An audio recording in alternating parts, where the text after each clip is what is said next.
Siapa? Atau belum ada progres ya dari yang pertama dipresentasikan itu?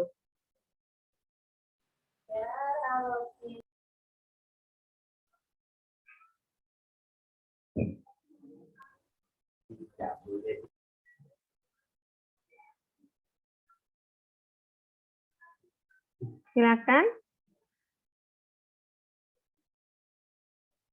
Tidak ada yang mau presentasi? Kelompok saya. Ya, silakan Arin.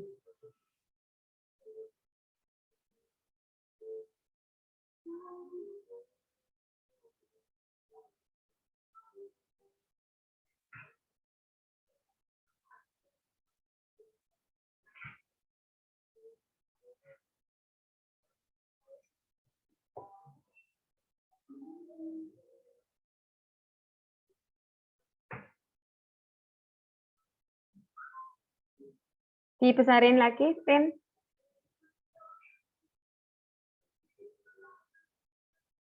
Oke, siap. Sip, sudah cukup. Silakan mulai dari judulnya.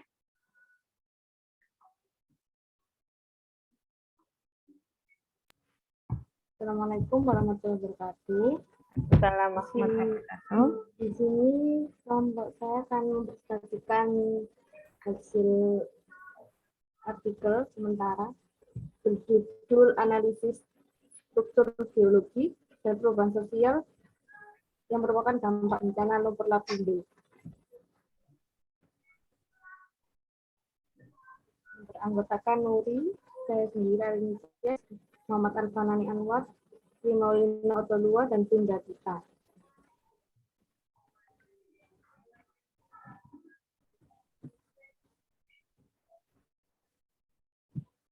Ini dipersingkat apa dengan Ya, dibacakan. Nanti pas saya bilang stop dulu, nah, kamu apa-apa. Dibacakan dari awal. Fenomena lumpur panas Sidoarjo juga dikenal dengan sebutan lumpur lapindo atau lumpur Sidoarjo atau LUSI, adalah peristiwa menyebutnya lumpur panas di lokasi pengeboran Lapindo Brantas di Dusun Balongnongo, Desa Renokenongo, Kecamatan Porong, Kabupaten Sidoarjo, Jawa Timur. Sejak tanggal 29 Mei 2006. Menurut Arifin, dalam penelitiannya bahwa fenomena lumpur panas Lapindo merupakan bencana alam sekaligus peristiwa kemanusiaan di era modern. Lumpur panas Lapindo awal mula pada tahun 2006 yang diakibatkan oleh human error saat dilakukan eksplorasi minyak dan gas oleh PT Minarak Lapindo Brantas. Adapun faktor yang menjadi penyebab terjadinya fenomena tersebut hingga saat ini masih belum diketahui, apakah dipengaruhi oleh gempa yang terjadi di Jogja pada tanggal 26 Mei 2006 akibat pengeboran yang dilakukan oleh PT Mungkin ditambahi dengan ataukah, apakah dipengaruhi oleh gempa ataukah akibat gitu ya? Iya.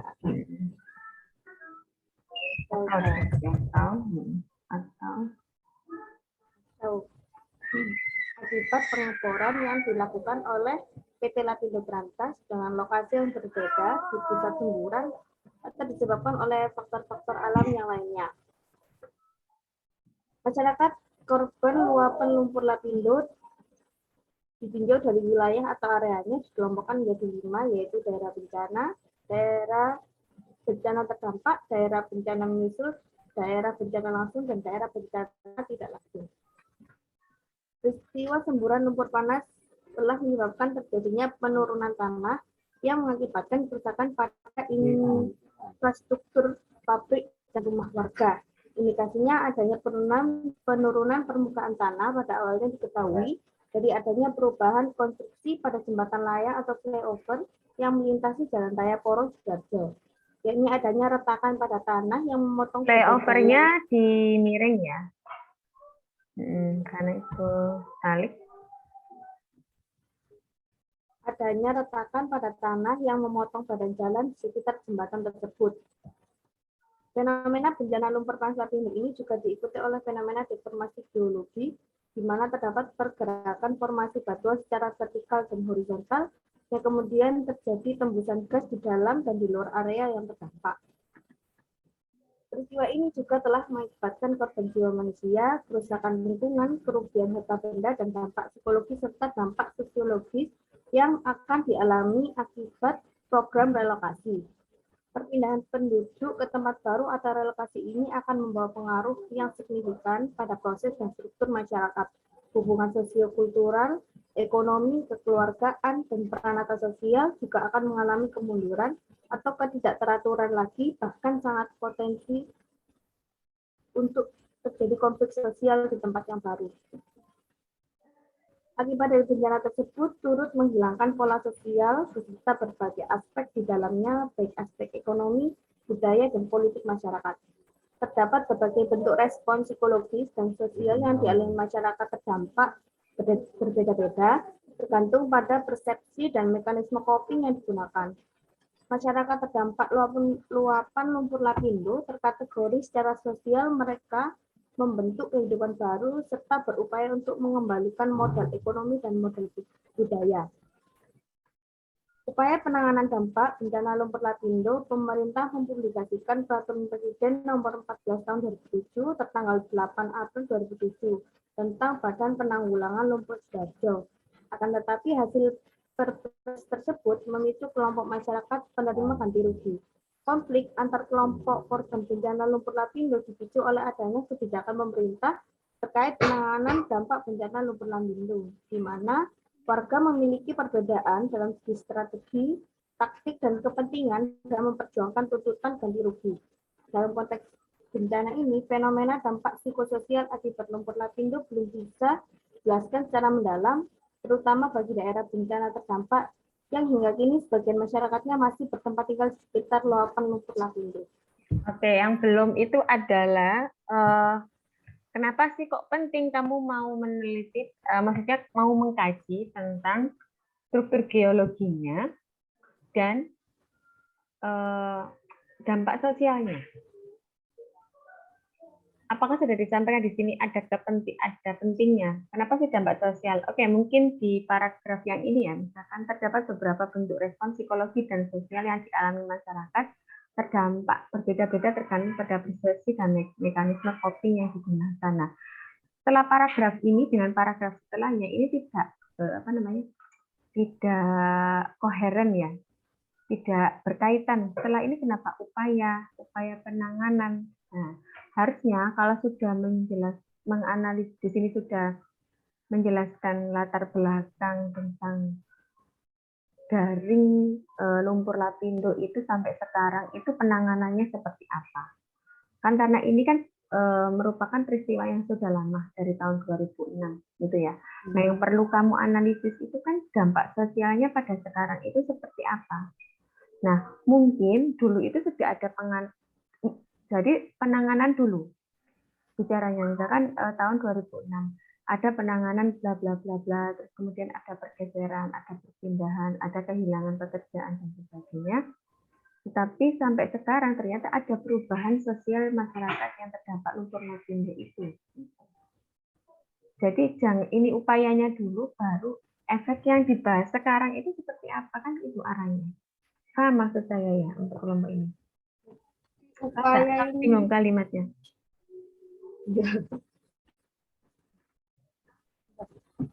Oh, itu masih banyak ya? Oh, enggak kan? Itu kan metode ya. Maksudnya gini, jadi setelah kalian mengemukakan pentingnya, kenapa kalian mau membahas tentang analisis dampak sosial dari peristiwa lumpur lapindo, itu kalian jelaskan tujuan dari penelitian ini itu apa. Jadi tujuan dari penelitian ini kan belum ada. Jadi paragraf terakhir ini bukan paragraf yang bagus untuk menutup sebuah pendahuluan.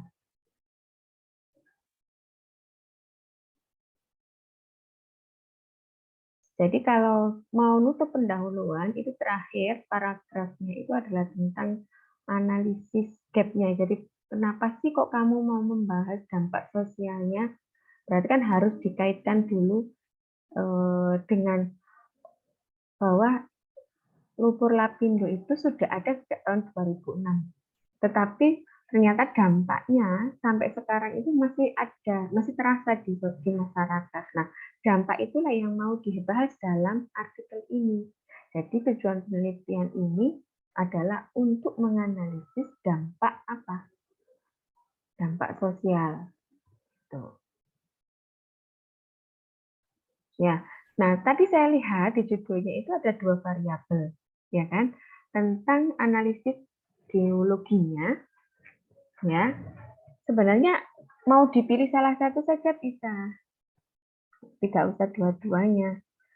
Kalau memang mau dibahas dua-duanya, adakah kaitannya itu harus dibahas. Adakah kaitannya di situ apa namanya dampak geologinya dengan dampak sosialnya? Pastinya ada, tapi kan perlu ada pembahasan di situ. Nah, di sini tidak terlihat di pendahuluan itu. Jadi kalau punya teman-teman kemarin itu sederhana. Variabel E yang disampaikan itu hanya satu. Jadi misalkan dampak ekonomi, dampak sosialnya saja.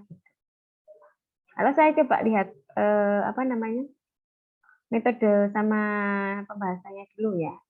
Nanti saya sampaikan lagi. Silakan Den.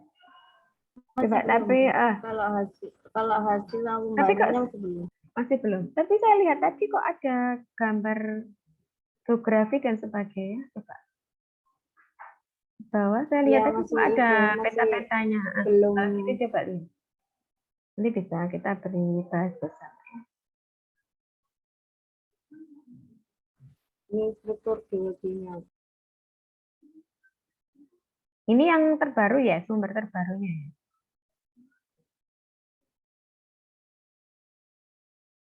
Nah, kalau mau ini dampak perubahan sosial. Ini tahun 2006. Apa ya? 2016. Ya, 2016. Tidak ada yang lebih baru lagi kah? Yang sekarang gambarannya untuk lumpur lapindo itu seperti apa? Masih belum dapat Struktur geologinya. yang ini. Coba ke bawah Mungkin lagi. ada, cuman itu agak susah jurnalnya. Sebenarnya bagus kalau mau memang membahas jadwalnya, jadi membahas struktur geologinya dulu, terus mari habis itu ke dampak sosialnya, gitu ya. Namun kalian juga harus membahas itu di pendahuluan. Jadi dengan perubahan struktur geologi yang berkepanjangan itu juga ada dampak pada struktur sosialnya. Nah itu yang mau dibahas. Jadi jangan sampai terpisah-pisah di pendahuluan itu. Pendahuluan itu kan kayak apa ya, jualannya kamu kan, alasannya kamu, latar belakang kamu, kenapa sih kamu mau membahas ini, apa sih yang penting di situ, apa kaitannya, apa hubungannya. Nah di paragraf terakhir itu yang namanya artikel itu pasti ditutup dengan tujuan dari penelitian ini atau fokus dari penelitian ini itu apa.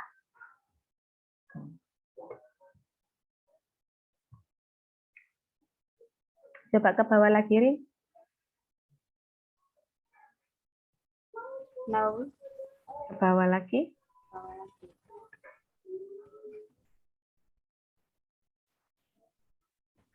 Terus sesar waktu kota dibaca jaring coba saya kasih info. Dari awal. Dari ya itu boleh. Kalau bisa struktur geologinya lah itu kan tahun 2007 ya, itu sangat sudah lama sekali. Yang harusnya kalian bahas itu kan struktur geologi yang sekarang. Itu seperti apa? Kan jelasnya itu sudah 2007 tuh. Berapa tuh? Awal. Iya, sudah lama sekali. Pada referensi itu kan harus 10 tahun terakhir. Apalagi ini kan berkembang. Bagus, kamu tuh pembahasannya bagus sama. Harusnya lebih update lagi. Jadi dampak mau yang dibahas struktur geologinya yang sekarang itu berubah seperti apa, terus berdampak pada lingkungannya masyarakat itu sudah cukup. Jadi jangan ambil yang lama. Yang sekarang ada yang baru itu apa? Ya, cari referensinya yang baru-baru. Kalau memang kalian kesulitan ya cari yang ada saja, nggak usah terlalu sulit. Nggak perlu. Ini hanya latihannya teman. Saya ingin teman-teman itu latihan untuk membuat artikel itu seperti apa. Cari Jadi kalau topiknya yang struktur mudah-mudah. geologinya saja nggak apa-apa ya, Bu. Boleh, nggak apa-apa. Jadi mungkin mau dampaknya Fokusnya dari satu gitu. pembahasannya nanti bisa dibahas struktur geologi yang dulu, misalkan 2007 kita sudah dapat ya. Terus ada perubahan lagi di sumbernya siapa. Dia menggambarkan tentang struktur geologinya tahun berapa. Kalau bisa dapat struktur geologi yang terbaru, jadi membandingkan. Terus dibahas di situ ada perubahan enggak struktur geologinya dari tahun ke tahun atau dari berapa tahun sekali. Itu kan lebih gampang untuk menganalisisnya. Jadi fokus.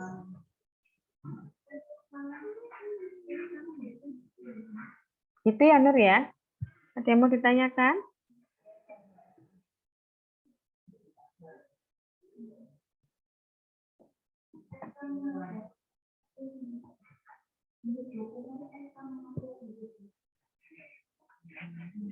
Ada yang mau ditanyakan enggak?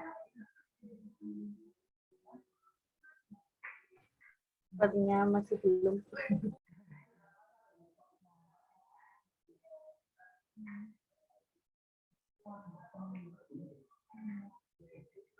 Dari anggota yang lain tadi ada Maulina, ada Fani, ya ada Fani ya tadi. Fani. Siapa saja tadi? Indra Dita Septiani. Fani sama Dita, yuk. Ada yang mau ditanyakan? Kemudian penulisan untuk referensinya itu saya lupa pakai apa ya? Kok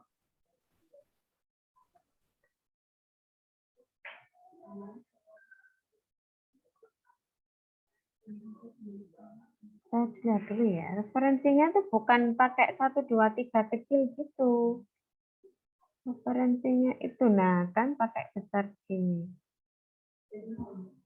Pakai 1 dalam kurung ya, bukan 1 di atas ya.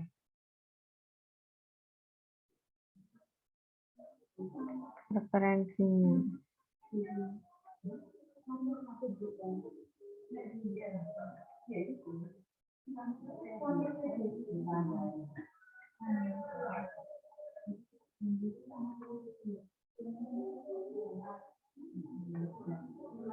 Coba dicek lagi di template-nya ya, itu referensinya sepertinya bukan seperti itu nulisnya yang pakai 1 titik di atas. Bukan.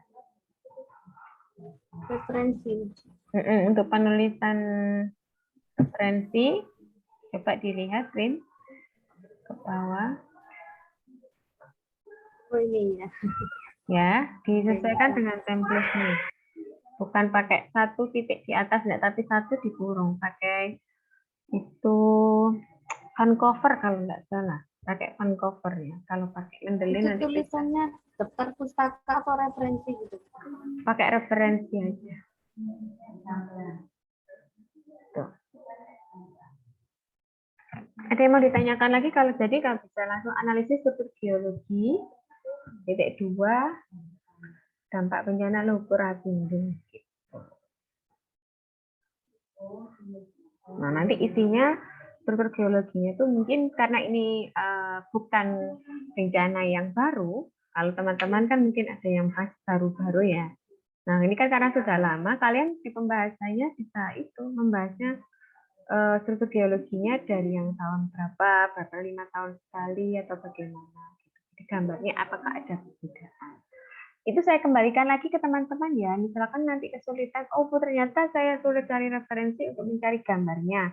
Ya jangan pakai yang struktur geologi, berarti gunakan saja yang data yang ada. Bahkan analisis perubahan sosialnya atau analisis dampak lumpur lapindo terhadap sosialnya juga nggak apa-apa. Apakah ada dampak sosialnya atau jenis pekerjaannya itu.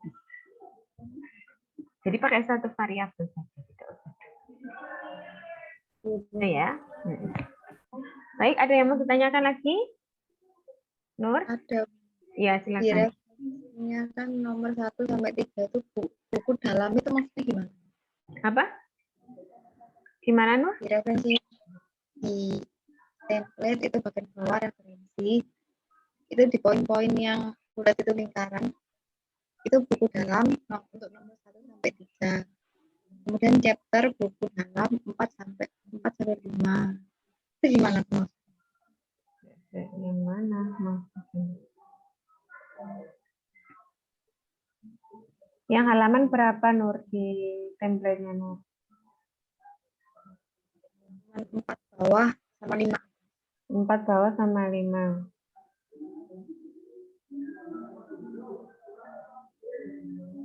Kenapa ada yang... Oke, saya boleh di stop share dulu, kan? Biar penoli yang setting.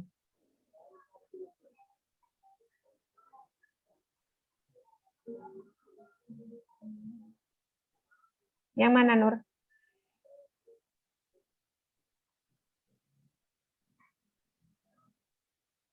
Agak ke bawah lagi.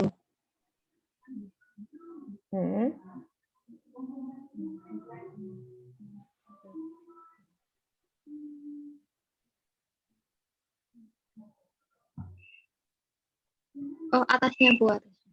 Mana? Yang mana? Atasnya kesimpulan 4. Oh, ini ta. Itu agak ke atas sedikit lagi. Oh, ini. Iya. Oh, ini pakai. Buku dalam 1, 3 chapter nggak apa-apa. Ya nggak apa-apa. Kan nulisnya tuh bentuknya gini memang. Nulisnya misalkan tadi ya. Oke, saya tulis di sini. Dalam misalkan Sofia menjelaskan bahwa pembelajaran IPA saat ini banyak yang menggunakan kurikulum STEM, misalkan ya, saya begini. Nah, ini kalimat saya kan. Nah, itu langsung pakai yang tadi, tapi kan kalau pakai Mendeley kan bisa. Nah, ini pakai yang ini.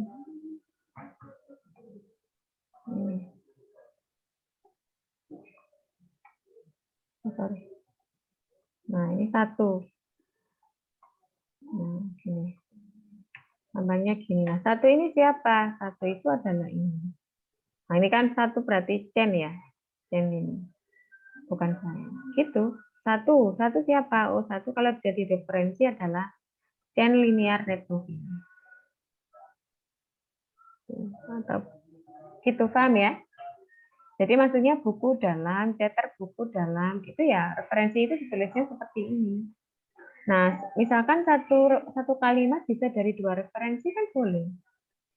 Menurut saya sama menurut Nuri itu sama, ya berarti ya ini 1 dan 2. Dalam 2 artikel yang berbeda tapi isinya sama. Berarti 1, 2. 1, 2 berarti di referensi siapa? Di referensi ada 1 sama ada 2. Gitu Nur maksudnya.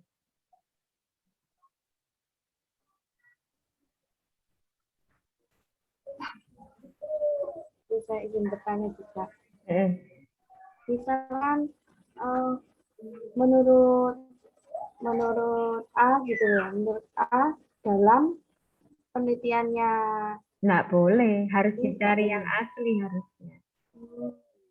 Misalkan menurut Sofia dalam Rahmawati. Nah, berarti jangan cari yang Rahmawatinya yang ditulis. Harusnya nyarinya yang ditulis adalah Sofianya. Yang dirujuk itu. Jadi orang pertama itu.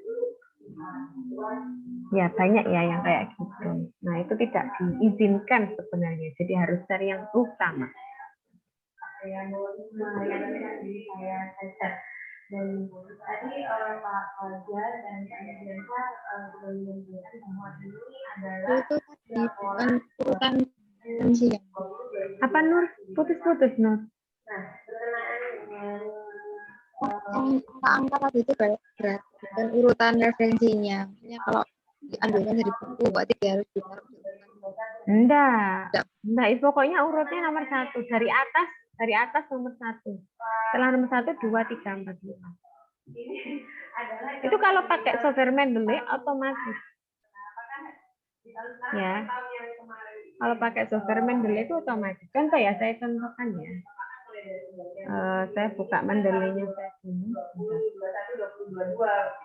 Nah, yang ini yang 20.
Ini yang kelihatan apa, Mendeley? Sudah? Tulisannya di atas ini Mendeley desktop? Iya. Oke, nah nanti teman-teman tuh gini, nah, misalkan download Mendeley ya, software Mendeley namanya. Terus ada referensinya itu sudah dimasukkan di Mendeley. Ini saya langsung nggak mulai dari awal ya, teman-teman. Nah, ini saya ada beberapa referensi, misalkan. Kemudian ini ada judul Integration in K12 STEM Education ya. Contohnya misalkan saya tuh mengutip kalimatnya atau saya cari yang lain aja yang lebih gampang bahasa Indonesia coba. Yang mana ya? Ada Indonesia.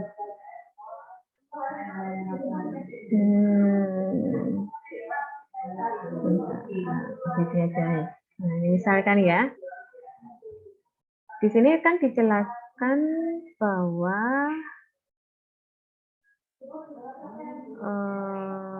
misalkan dari kesimpulannya ya, bahwa ada hubungan, ada significant relationship among dimension of attitude towards them. Ini saya kutip misalkan. Nah, ini saya copy, kemudian saya tulis di Word-nya. Ini kan harus parafrase ya, nggak boleh langsung. Nah, a significant interrelationship. Oke. Kemudian saya tekan reference. Reference, kemudian di sini ada insert citation. Ini go to Mendeley. Tadi saya ngutip punyanya ini ya, Pak Nadi ini tadi. Nadi Suprapto tadi. Nah, ini langsung di site. Sorry. Kelihatan enggak ini ada tulisan site di citasi. Nah, nanti akan masuk. Nah, Suprapto. Terus misalkan ini referensinya di sini, referensi. Nah, itu di reference tadi, itu klik insert bibliografi. Ini sudah langsung ada otomatis. Nah, tapi ini stylenya adalah style APE. Bukan style yang ada di referensi tadi. Kalau mau diganti bisa. Misalkan referensinya, nah ini kan Harvard ya. Saya ganti misalkan referensinya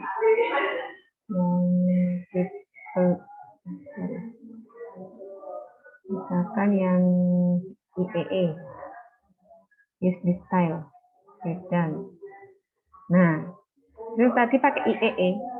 langsung. Jadi kayak gini. Referensi satunya siapa? Misalkan saya ngetip lagi punyanya orang ya. Kelihatan dari Mendeley ya. Ini Mendeley lagi ya. Misalkan yang bahasa Indonesia mana ya? Bagi ada bahasa Indonesia ya. Bahwa pembelajaran STEP itu dapat membantu peserta didik untuk menggunakan teknologi dalam rangka yang. Misalkan saya ngutip ini. Nah, ini harus diparafrase, nggak boleh di copy paste. Ini ya. Kemudian saya tulis referensinya, ini punyanya orang tadi. Nah, reference insert citation, go to Mendeley. Tadi saya ini kan peran misconception tadi punyanya si Meria Dewati, ini langsung cite. Nah, 2 langsung gitu dan otomatis di bawah akan muncul.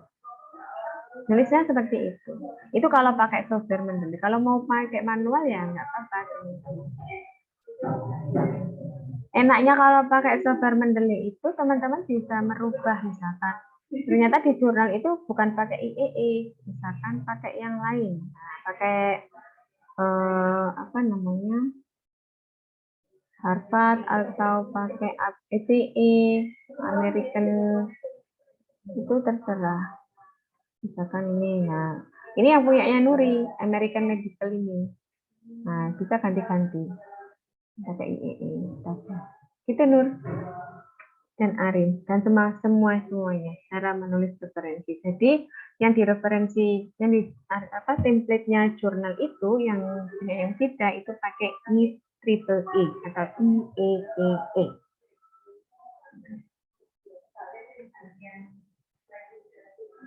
Paham ya?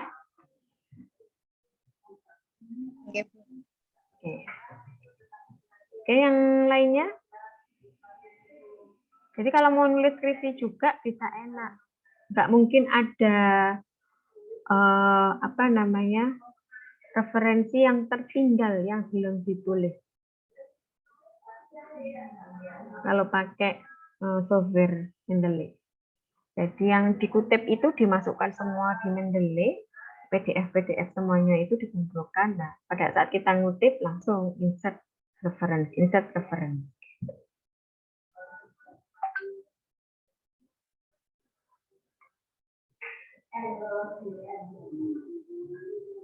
Oke, sekarang yang lain mungkin ada yang mau disampaikan. Kelompok lain, silakan.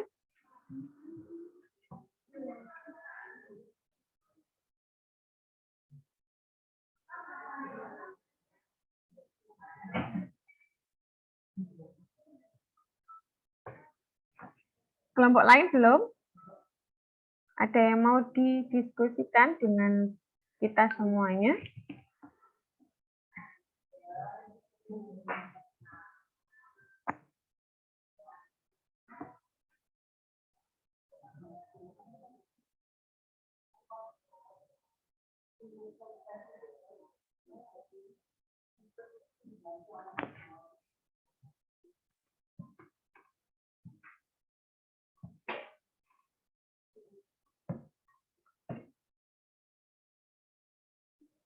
Yang lainnya?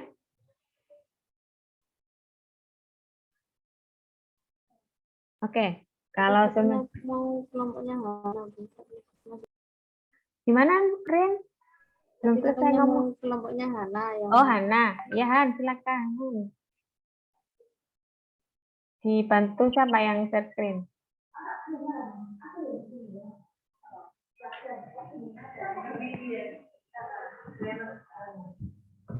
Yang bantu share screen siapa? Arinta? Nggih, Bu Ari. Oke, ditunggu. Tapi itu Bu punya saya hasil revisi kemarin belum sampai pembahasan. Ya, bisa apa?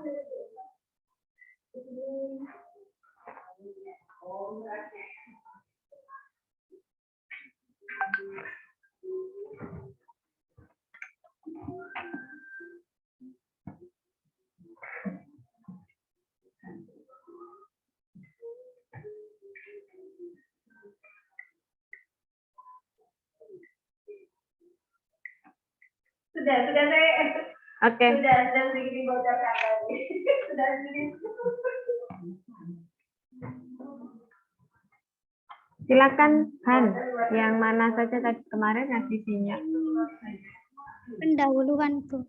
Mbak Arin, pendahuluan.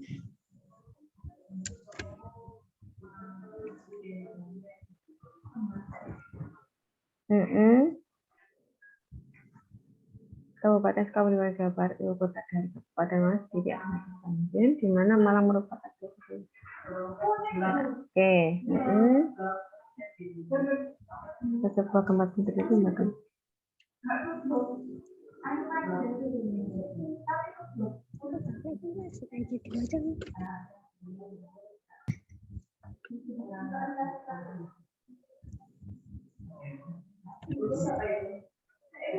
Saya Oke. bacakan. Boleh. Yang kemarin ya, boleh Han dibacakan, nggak apa-apa. Mulai Dibesarin dari dikit ya. Dari awal nggak apa-apa. Ini secara geografis Kabupaten Malang terletak pada koordinat 112 derajat 17 aksen sampai 112 derajat 57 bujur timur dan 7 derajat 44 aksen sampai 8 derajat 26 aksen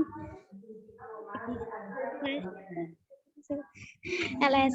Kabupaten Malang merupakan kabupaten terluas ketiga di Pulau Jawa setelah Kabupaten Banyuwangi dan Kabupaten Sukabumi di Provinsi Jawa Barat. Ibu kota dari Kabupaten Malang sendiri adalah Kepanjen, di mana merupakan salah satu wilayah yang sering merasakan dampak ketika terjadi gempa bumi. Hal ini dikarenakan dinamika tektonik di wilayah Malang bagian selatan yang didominasi oleh pergerakan lempeng India Australia yang bergerak ke utara dan bertabrakan dengan lempeng Eurasia yang relatif diam atau tidak bergerak. Ketika sebuah gempa bergerak ke utara dan Ketika sebuah gempa bumi terjadi, lembaga seismologi di negara setempat segera melaporkan letak hipocenter dan besarnya gempa tersebut, misalnya BMKG. Berdasarkan data BMKG, gempa besar dan merusak wilayah Malang sering dilanda gempa besar, diantaranya adalah gempa bumi tanggal 20 Oktober 1958, mencapai 6,7 skala Richter dan 19 Februari 1967 mencapai magnitudonya 6,2 skala Richter yang menimbulkan kerusakan dan korban jiwa. Aktivitas seismik di wilayah Malang tidak hanya disebabkan oleh zona subduksi yang terletak di selatan Pulau Jawa, tetapi juga disebabkan oleh aktivitas sesar baik lokal maupun regional. Penelitian Mute Han, jadi mute Han. Unmute, kamu ketekan. Maaf Bu, yang membentang 300 km selatan Semarang, Jawa Tengah hingga Jawa Timur. Sumber gempa baru-baru ini adalah berasal dari sesar Kendeng. Baru-baru ini pada tahun 2021 wilayah barat daya Malang mengalami gempa tektonik pada tanggal 10 April 2021 pukul 2 WIB di wilayah Samudra Hindia Selatan Pulau Jawa. Hasil dari analisis BMKG menunjukkan gempa ini berkekuatan 6,7 skala Richter. Gempa bumi ini terletak di antara koordinat 8,83 lintang selatan dan 112,5 bujur timur, atau tepatnya berlokasi di laut pada jarak 96 km arah selatan kota Kepanjen. Dengan terjadinya gempa tersebut, efek yang ditimbulkan yaitu adanya guncangan antara 2 hingga 5 sampai 6 pada skala Marshall Modified Intensity MMI. Menurut data kegempaan yang tinggi di wilayah Malang, mitigasi sangat penting untuk mengurangi bahaya yang disebabkan kejadian gempa bumi. Ada beberapa upaya mitigasi gempa bumi, salah satunya dengan menetapkan perencanaan kawasan wilayah dengan studi seismik atau kajian gempa bumi, seperti menggunakan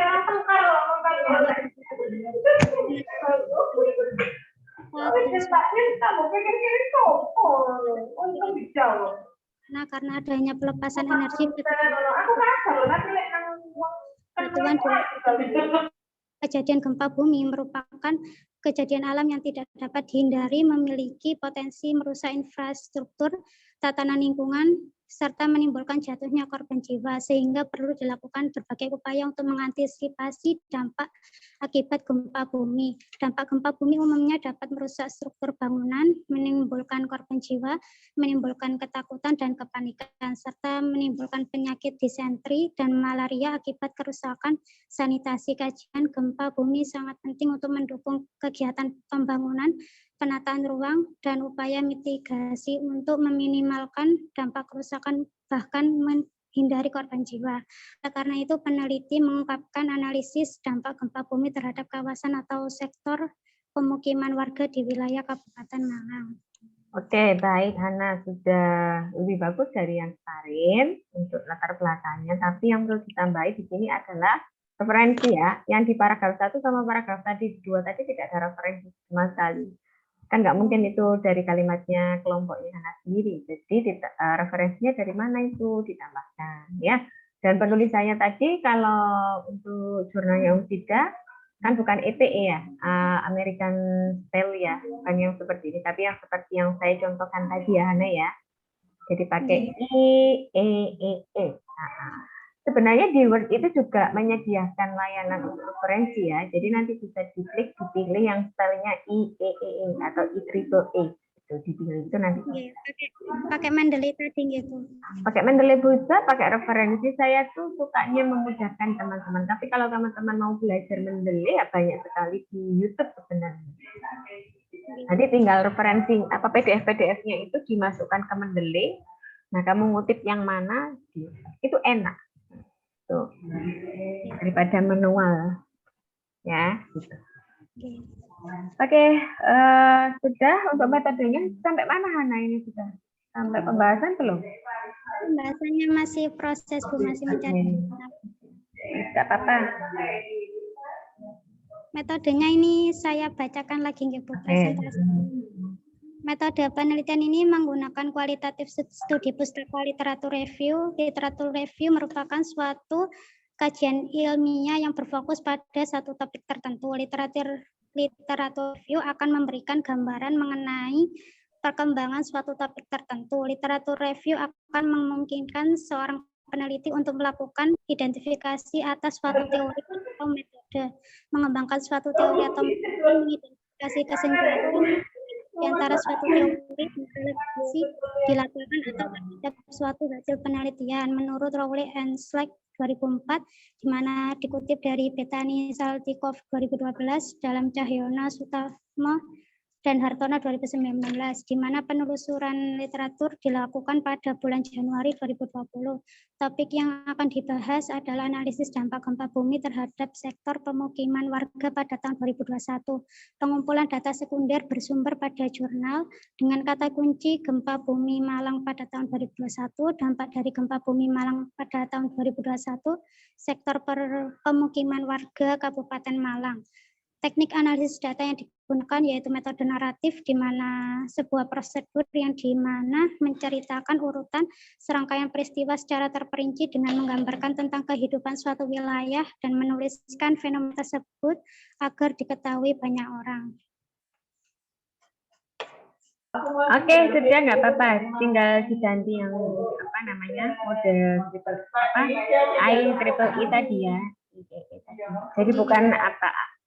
Jadi nanti pembahasannya adalah kaitannya tentang tadi literatur dilakukan, tapi yang dibahas adalah analisis bahasanya. Menggunakan data sekunder berupa jurnal dengan kata kunci boleh. Jadi yang diisi nanti pembahasannya adalah bagaimana dampaknya, bagaimana sektor pemukiman warga Kabupaten Malang sebelum dan sesudah gempa, itu bisa disampaikan gitu. Ya, oke. Oke, silakan sama-sama. Yang lainnya mungkin kelompok lain mau ada yang disampaikan.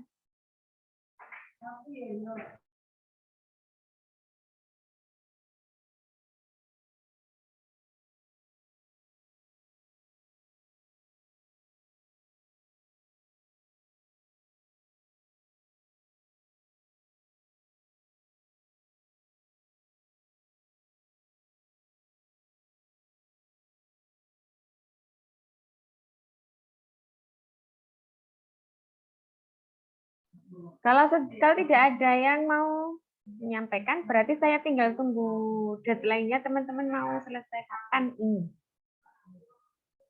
Mau dikumpulkan kapan?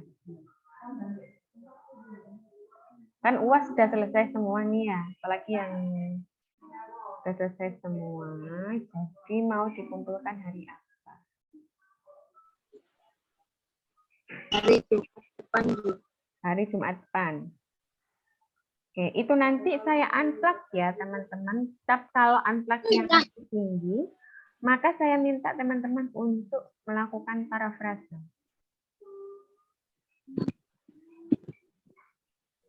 Oke, saya Hari share Jumat screen. itu Hari Jumat. tawaran, Bu. Hah? Apa? Lamaran. Tawaran, Bu. Maksudnya kayak Jumat. Teman-teman ada event yang lain. Saya kok dengarnya lamaran. Lamaran. Iya, soalnya lamaran itu sama-sama ininya. Jadi mantul. Itu hari Jumat baru di-unplug, kemudian akhirnya atau hari Jumat. Kalau bisa sebelum hari Jumat itu sudah dikumpulkan, kemudian saya unplug, saya langsung kembalikan, jadi ada waktu untuk revisi. Oke, teman-teman, hari apa? Ayo, disepakati bersama.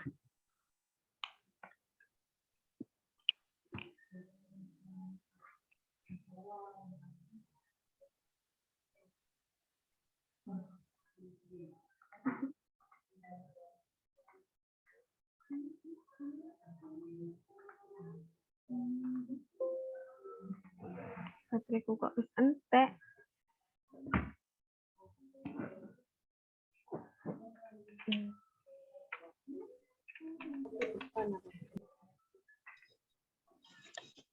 Bu, izin bertanya, Bu. Apa? Plagiasinya itu berapa persen, Bu? 20 Maksimal. dong. 25 wes, latih. Tapi nak jurnal berapa? Nanti saya tanyakan Pak Dika ya. Boleh nggak kalian lebih dari 2? Misalkan saya pakai 25 gitu, boleh. Kalau ketentuan jurnal secara umum 20, tidak boleh lebih dari 20. Saya tanyakan Pak Dika dulu. 20%.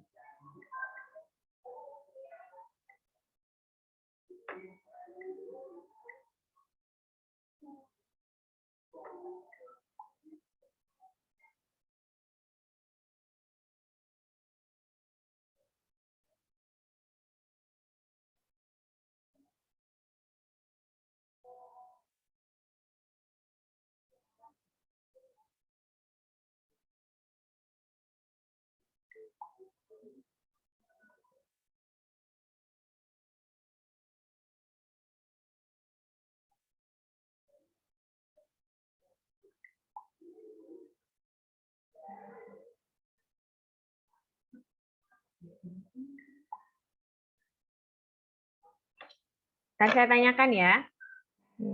On the way dijawab. Noli, Yes, Eka. itu kelompok saya, Bu. Oke, silakan. Oke, tidak boleh lebih dari 20 ya, teman-teman. Hana, oke. Nggih, Bu. 20% ya. Silakan, Kak. Iya, Arin yang share screen, Bu.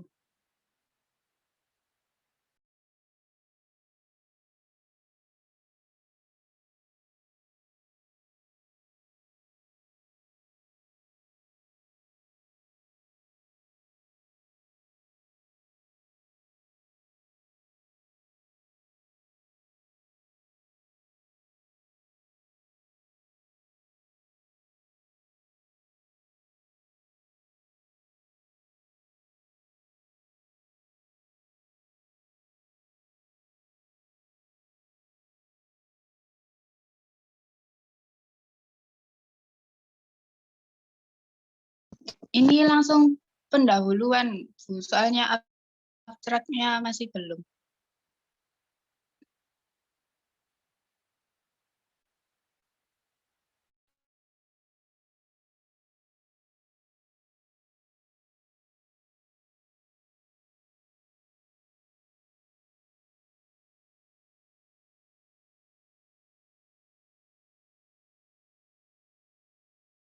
Silakan, Kak. Pendahuluan, Bu. Iya, Kak. Dibesarin dikit, Rin.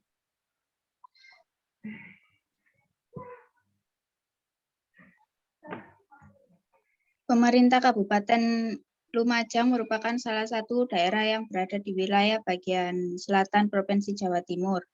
Kabupaten Lumajang terdiri dari 21 kecamatan dengan batas wilayah yaitu sebelah utara Kabupaten Probolinggo, sebelah timur Kabupaten Jember, sebelah selatan Samudra Hindia, dan sebelah barat Kabupaten Malang. Wilayah kabupaten ini adalah 1.790 km kubik, di mana dibagi menjadi 21 kecamatan, 198 desa, dan 7 kelurahan. Secara geografis, Lumajang berada pada posisi 112 derajat sampai 53 sampai 113 sampai 23 bujur timur dan 754,823 lintang selatan.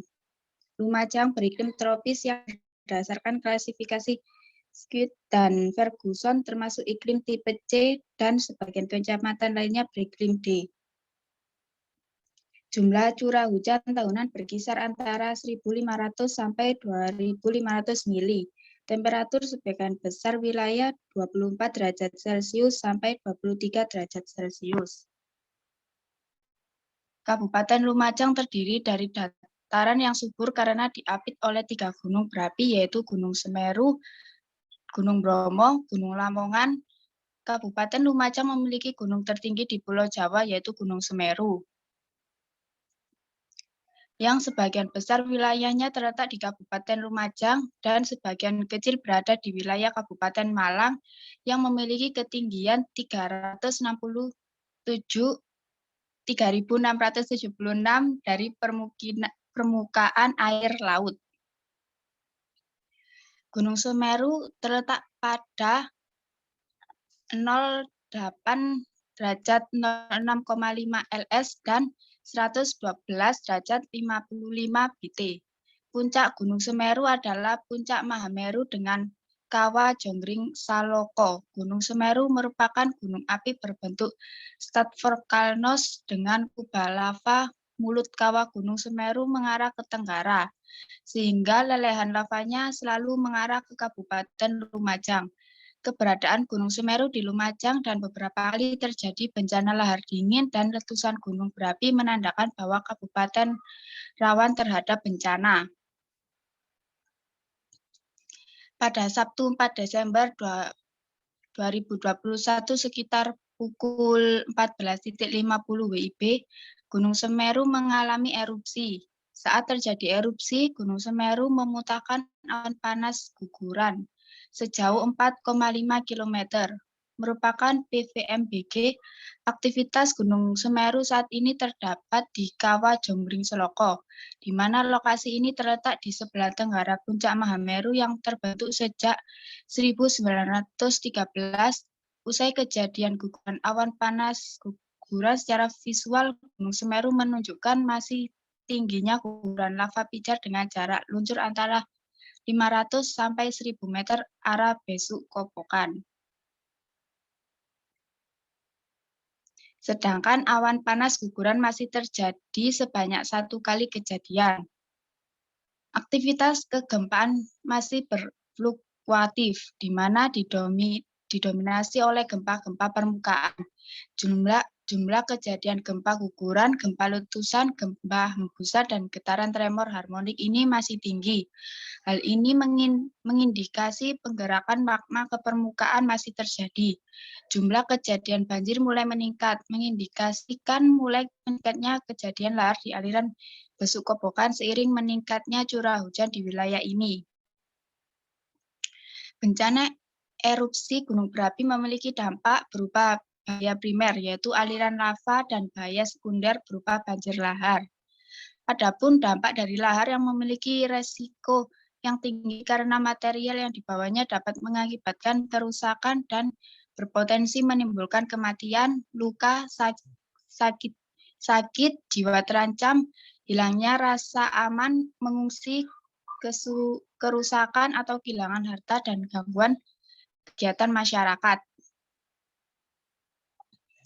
Mayoritas mata pencaharian masyarakat di Kabupaten Lumajang memiliki potensi diantaranya sektor pertanian dengan komoditas andalan padi. Kabupaten Lumajang merupakan salah satu lumbung pangan atau padi di Prov. Jawa Timur produksi buah-buahan segar seperti pisang agung dan pisang mas kirana. Pada sektor peternakan ada kambing PE dan susu segar. Pada sektor perindustrian dan perdagangan ada kerajinan perak. Dan pada sektor kehutanan ada produk kayu, olahan, dan masih menjadi andalan di sektor ini. Sedangkan untuk perikanan juga potensial untuk perikanan tangkap dan perikanan budidaya. Sektor lain yang juga sangat potensial adalah sektor pariwisata. Ketua Kamar Dagang dan Industri Jawa Timur, Adik Dwi Putranto, mengatakan jika dampak erupsi Gunung Semeru terhadap ekonomi sangat besar karena Lumajang termasuk lumbung pangan Jatim. Di sana banyak komoditas pertanian dan perkebunan yang menjadi komoditas andalan. Di antaranya padi, kopi, tembakau, jagung, cabai, dan tebu. Abu vulkanis memberikan dampak besar di komoditas buah-buahan seperti pisang dan mangga petani di Lumajang. Sementara di Malang, pertanian yang terkena seperti sayur-sayuran, buah, dan bunga, begitu juga dengan sektor peternakan dan pertambangan. Sebab potensi peternakan Lumajang dan Malang juga cukup besar. Selain penggemukan sapi, di sana juga banyak populasi sapi perah dan yang menjadi pemasok beberapa industri susu besar.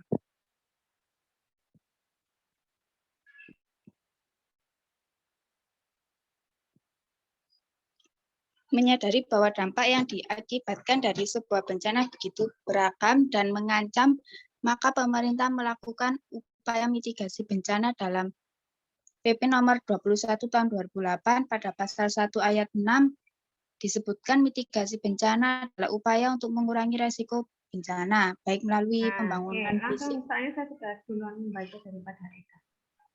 Yang coba kalimat terakhir ada nggak seperti yang tadi? Kamu menguraikan bahwa tujuan artikel ini untuk apa? Untuk membahas apa? Itu sektor perekonomian. Ada nggak kalimatnya? Yo, ada nggak? Nah, sebenarnya sudah saya sampaikan.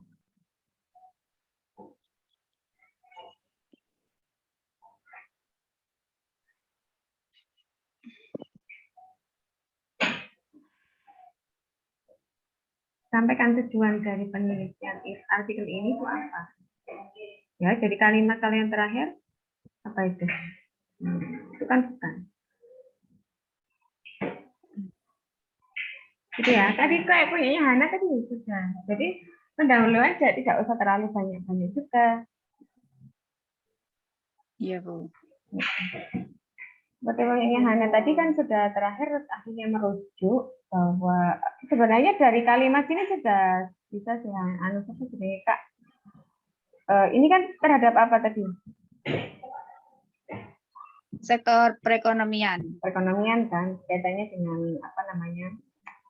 Sudah membahas tentang di sana itu mata pencahariannya apa saja, gitu ya?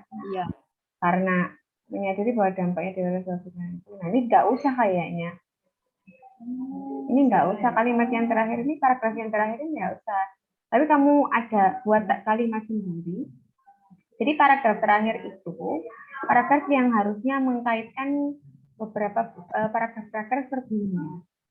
Jadi karena memang di sana itu kan jenis pekerjaannya seperti itu. Nah, karena ada bencana alam, yaitu letusan gunung berapi itu, tentunya pasti akan berdampak pada sisi perekonomiannya. Maka artikel ini akan membahas tentang apa itu.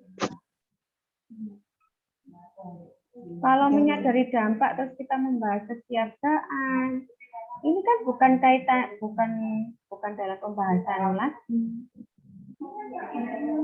Itu ya. Berarti yang menyadari bahwa dampak ini dihapus, Nggak Bu. usah aja, tapi ditambahi paragraf lain yang mengkaitkan tadi yang ada hubungannya dengan sektor-sektor perekonomian tadi yang kalau kena dampak dari Gunung Merapi itu akibatnya seperti apa. Nah, itu yang mau dibahas di artikel ini. Oh iya, Bu. Oke. Terus yang sama masukannya referensinya untuk yang paragraf 1, 2, 3 tadi kayaknya kurang, nggak ada referensi sama sekali. Untuk lintang bujurnya tadi, padahal kan tidak lintang bujur itu tentunya didapat sumbernya dari mana? Itu apa? Dari blognya Kabupaten. bolak-balik. Nggak boleh blog ya. Kalau referensi orang lain gitu kita enggak ya? Ada, Bu. Nah, itu referensi dari jurnal ya. Kalau cari dari jurnal, apa enggak ada? Ada kalau jurnal. Ya, wes ditambahkan dari jurnal saja ya. Karena yang bagusnya dari jurnal. Nomor 1 sumber utama itu jurnal. Buku itu nomor 2. Itu. Oke, kemudian untuk metode, silakan. Apakah sudah diperbaiki? Saya lihat sekilas saja ya. Sudah, Bu, metode. Dibacakan metodenya, Bu. Sejumlah buku-buku, majalah, pakai enggak? Disesuaikan di sini. Apakah memang benar pakai majalah, pakai buku-buku? Oh, kalau buku, ya buku apa? Nah, itu harus lebih fokus, jangan terlalu melebar-lebar, jangan terlalu daki-daki. Paham enggak? Apa ya bahasan daki-daki itu? Terlalu tinggi-tinggi ya, jangan terlalu pakai sumber ini, pakai sumber ini, pakai sumber ini. Tapi yang digunakan ternyata kan hanya misalkan dari jurnalnya saja atau dari buku, beberapa buku. Ya, dijelaskan itu saja. Kan enggak apa-apa, Iya, kan Bu. pakai gejala, kan enggak perlu ya. Jadi metode itu disesuaikan dengan yang kamu gunakan pada saat ini, pada saat ini. Iya, Bu Noli. Latihan ya teman-teman, bukan untuk yang misalkan kalau harus penelitian pakai literatur review yang memang sumbernya itu harus dari Kalau ambil dari berita gitu nggak apa-apa, Bu. ya boleh, tapi tidak boleh banyak-banyak, tidak boleh. Boleh. Iya.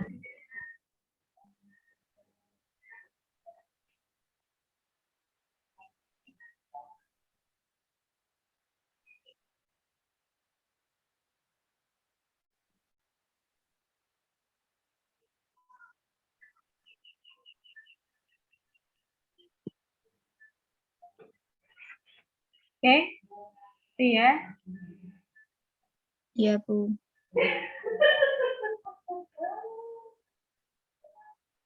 Oke, apa lagi? Sudah? Untuk pembahasannya Belum dah? Sudah atau belum? Kalau sudah saya lihat. sudah. Oh ya, Sudah pembahasannya. ditampilkan dulu Rin. Lagi Rin, saya tak minum ya.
Lanjut Eka sama Arin.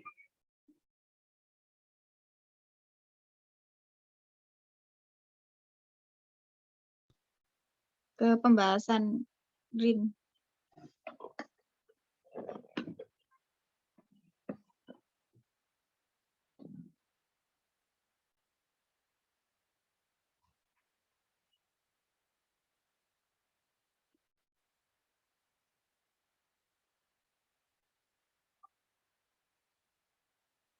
Rin. Rin tidak pembahasan Rin. Masih metode.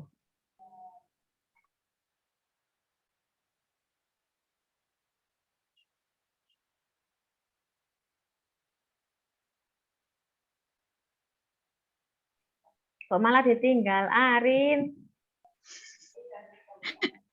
Arin.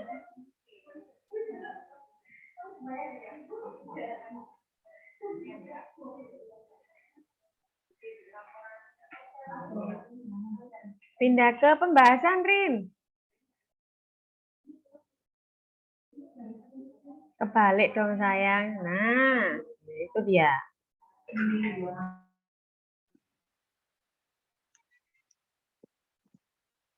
Dibacakan Bu pembahasannya Bu. Iya. Hasil dan pembahasan. Bencana meletus. Atau itu aja. Pak, apa namanya? Yang dibahas di sini apa saja sih gitu aja. Tidak usah dibacakan semuanya.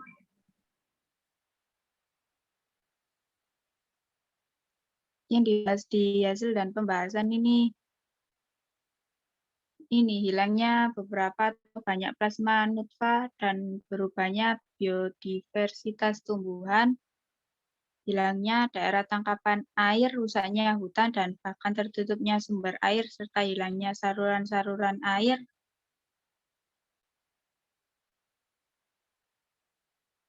kerusakan lahan, dan bahaya akibat banjir lahar dingin, hilangnya jalan-jalan akses ke lahan pertanian, dan hilangnya batas-batas kepemilikan lahan. Bentar, judulnya tadi apa? Coba. Itu sektor perekonomian, Bu. Apakah itu termasuk sektor perekonomian?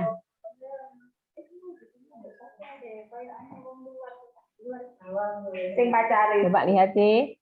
Nah, kan isinya seperti perkebunan. Nah, itu kan harusnya ke perkebunan, peternakan, pedagang. Oke.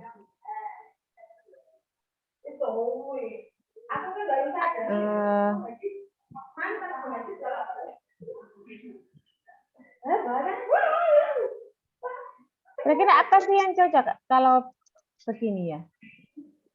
Kalau pembahasannya seperti ini.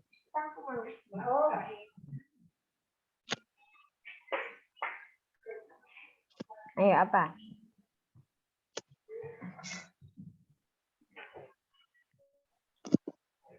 Ayo kita pulang.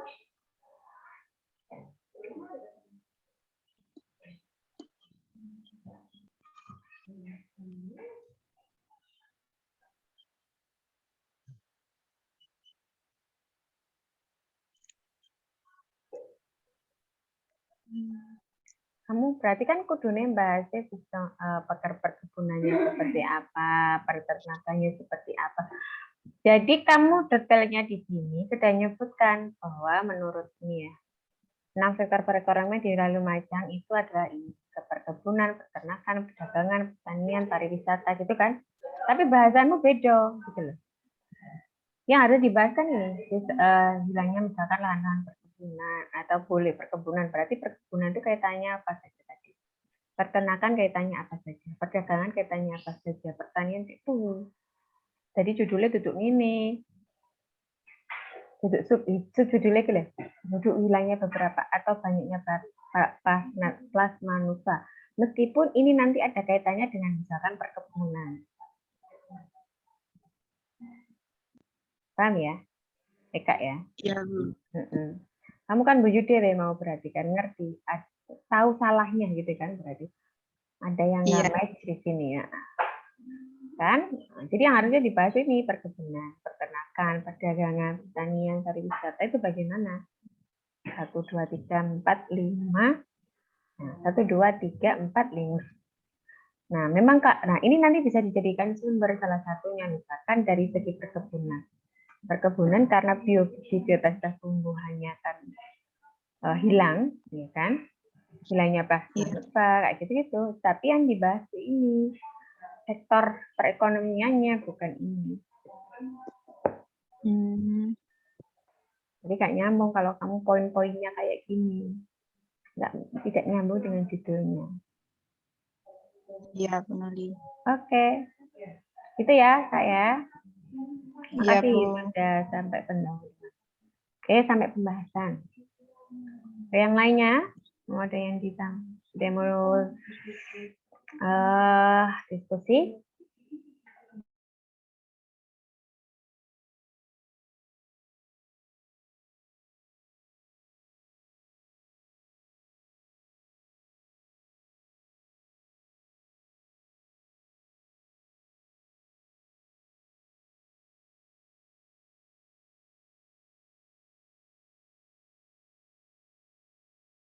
Ada lagi tidak? Tidak?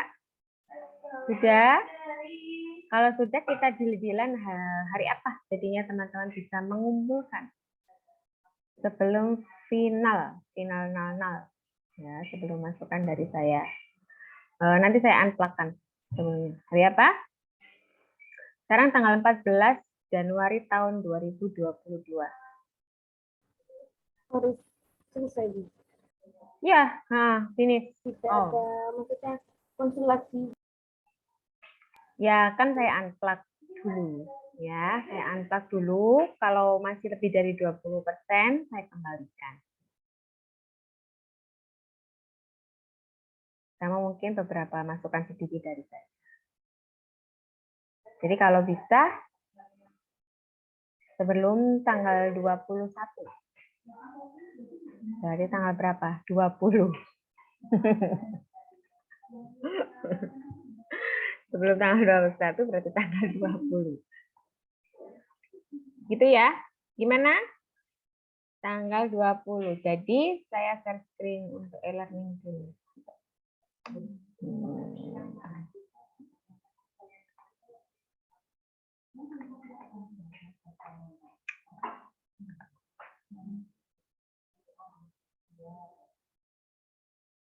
Mana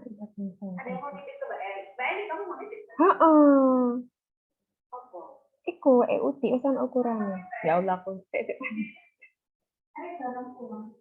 saya tahu bikin saya.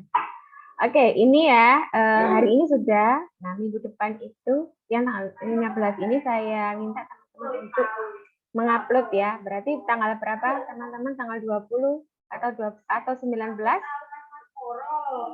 Itu milih tanggal 20 ya. Tanggal 20 silakan dikumpulkan. Tapi itu belum final ya. Tanggal 20 silakan dikumpulkan, nanti saya tulis di sini assignment. Itu saya cek terakhir lagi yaitu tentang unplug-nya dan mungkin ada beberapa masukan revisi lagi. Baru kalau sudah final nanti sudah tidak unplug-nya sudah tidak lebih dari 20, saya baru kalian kumpulkan di ujian akhir semester ini. Nah, ujian akhir semester ini nanti ada 2 soal ya. Saya buat open tugas saja, nanti saya upload juga. Silakan teman-teman mengerjakan bebas. Ya. Cuma ada 2 soal, tapi soalnya juga cuma literatur review saja. Gitu. Gitu ya. Sudah jelas, ada yang ditanyakan? Sekali lagi tanggal 20 minggu depan hari Kamis semuanya sudah harus mengumpulkan dari awal sampai akhir sampai referensi. Kemudian akan saya cek plagiasi dan saya beri masukan sedikit. Kemudian saya kembalikan ke teman-teman dan direvisi kalau misalkan unplug-nya masih besar. Kalau sudah disubmit terakhir insya Allah Senin depan, Senin tanggal 2024 ya, karena kita upload nilai itu terakhir tanggal 29. Jadi biar saya ada waktu untuk ngupload nilainya teman-teman. Jadi untuk yang mahasiswa Infon juga sudah mungkin mahasiswa Infon karena masuknya lebih awal kan sudah ditagih sama kampus-kampusnya ya. Tapi biasanya memang untuk yang pertukaran pelajar itu ada kebijakan. Jadi tadi sudah saya sampaikan ke Kaprodinya, baik Pak Aji ataupun Bu Tirta, memang nanti nilainya teman-teman menyusul karena memang UASnya belum selesai. Gitu. Itu teman-teman semuanya. Ada yang mau ditanyakan lagi? Untuk UASnya saya open ya, saya open. Hanya ada insya Allah 2 soal untuk review artikel. Kelompoknya Ayu mau presentasi. Siapa? Kelompoknya Ayu. Oke, silakan.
Yuk, silakan.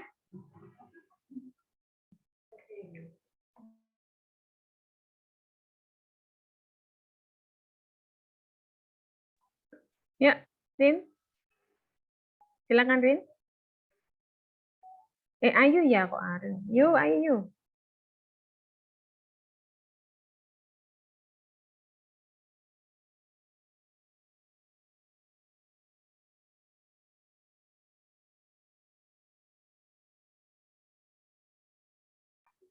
Lanjut.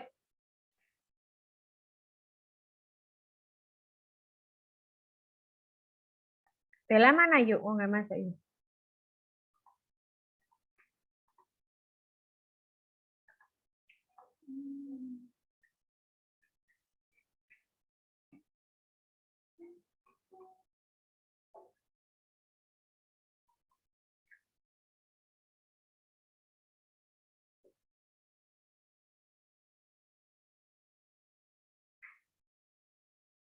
Halo, jadikah?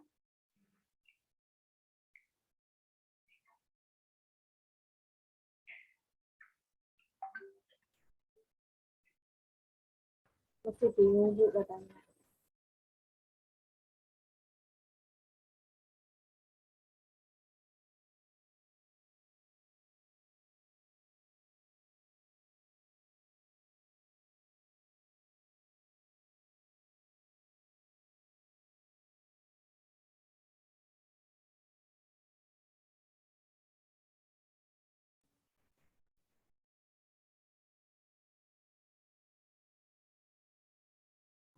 Ini yang ada cuma Zulfa saja Bu. Gimana, Rin? Oh, nggak ada yang presentasi. Kelompoknya hanya ada Zulfa. Kelihatan saja. kan ada Ayu. Ya, apa terserah.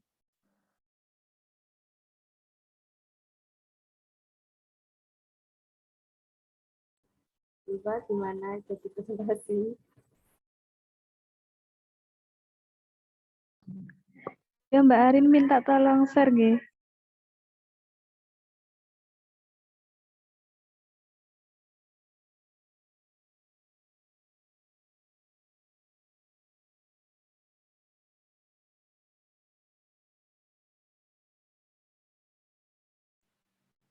Bismillahirrahmanirrahim.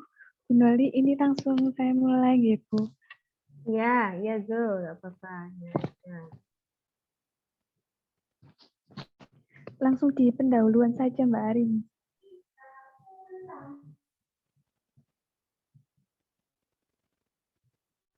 Ini kemarin Kemarin pendahuluannya kayaknya sudah. sudah. Iya Tinggal Bu, ini yang versi revisi. referensinya, terus sama mana? Iya, silakan. Ini Lanjut, cuma Zul. ganti referensi, saya baca ulang gitu. Nggak usah, berarti kan sudah. Lanjut Sama pembahasan. yang terakhir kan di tujuan ya, belum. Di latar belakang, paragraf Iya, akhir. iya. Referensinya ganti IEEE, terus yang di akhir itu saya cek dulu. Nah ini kan.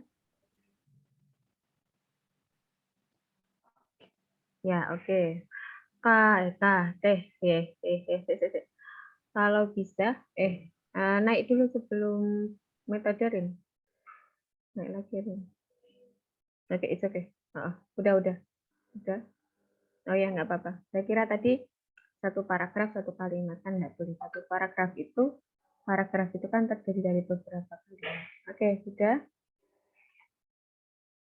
Hasil pembahasan, silakan. Hasil dan pembahasan. Bencana alam tsunami di Palu yang terjadi pada tahun 2018 silam mengakibatkan kerugian yang sangat besar. Seperti data yang dikutip dari artikel Nur Hadi dan kawan-kawan 2021, dalam data tersebut menyatakan bahwa kerugian terbesar akibat tsunami di Palu setelah sektor pemukiman adalah sektor ekonomi dan sosial. Sektor ekonomi dengan 4,22 triliun rupiah dan sosial 3,37 triliun rupiah. Dari pernyataan di atas dapat diketahui bahwa bencana alam tak hanya memakan korban jiwa yang banyak, tetapi juga menimbulkan kerugian ekonomi yang tak sedikit, serta penurunan kesejahteraan masyarakat secara tidak langsung. Yang pertama, dampak ekonomi yang diakibatkan oleh bencana tsunami di Palu.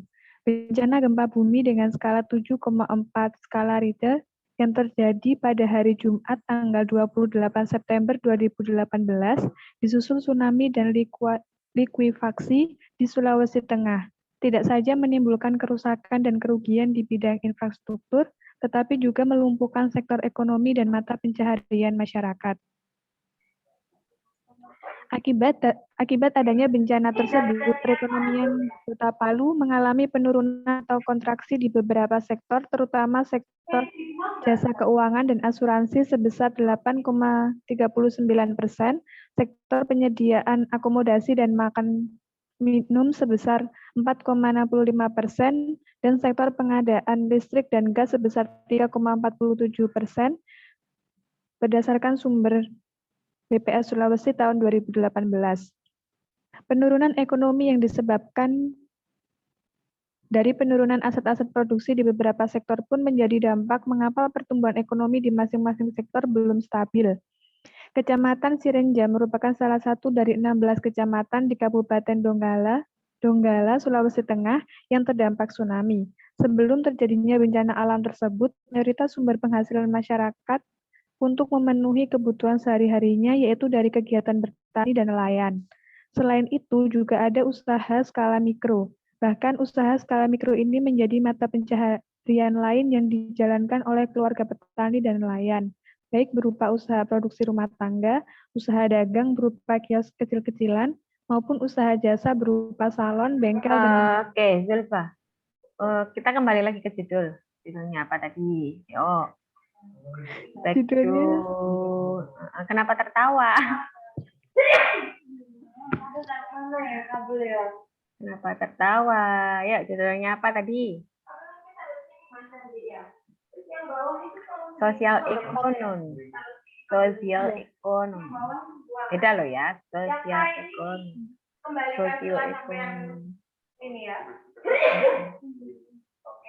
Nah, berarti harusnya yang dibahas adalah tentang dampak sosial ekonomi. ini itu tadi sendiri-sendiri gitu tak? Iya Bu, ini Baca masih bawahnya. pembahasan Oh, ekonomi, gitu deh. terus kemudian nanti sosialnya. Oke, saya coba. Oke, kalau gitu. Oh iya.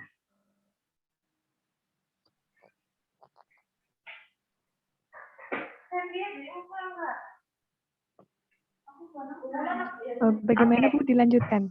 Ya, nggak apa-apa. Nggak usah. Diceritakan aja secara garis besar. Tadi nggak usah dibaca.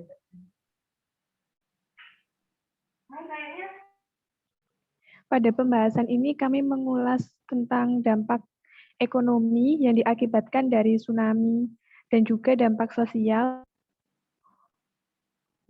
dari tsunami tersebut. Kemudian juga upaya mengatasi dampak ekonomi dan dampak sosial dari bencana tsunami di Kota Palu.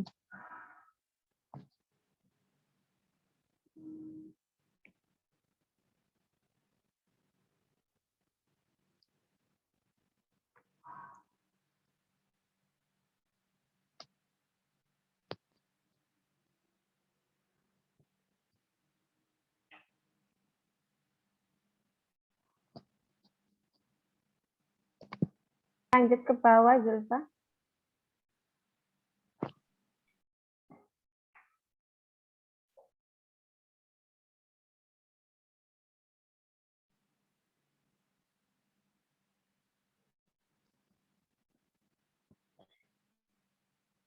Ini kemungkinan masih belum lengkap Bu, masih Masih harus selesai ya. ya, Nah, ya. referensinya yang kurang ini kalau pembahasan ini. Ini kan bawa punyanya jurnal artikelnya. Punyanya template-nya. Baik Bu, nanti ditambah untuk pembahasannya dan artikel penunjang untuk pembahasannya. Oke. Baik. Baik, terima kasih Bu Neli. Sama-sama. Ini teman-teman di kampus kah? Zulfa tadi. Zulfa, Hana. Di kampus semua. Ada kegiatan apakah di atas?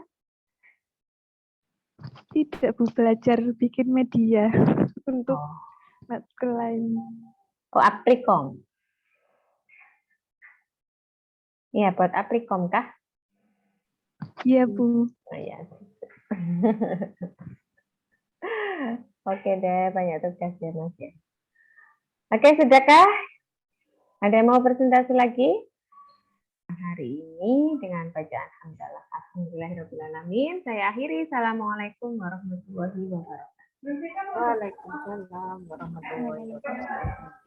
Oke, TN ya teman-teman semuanya.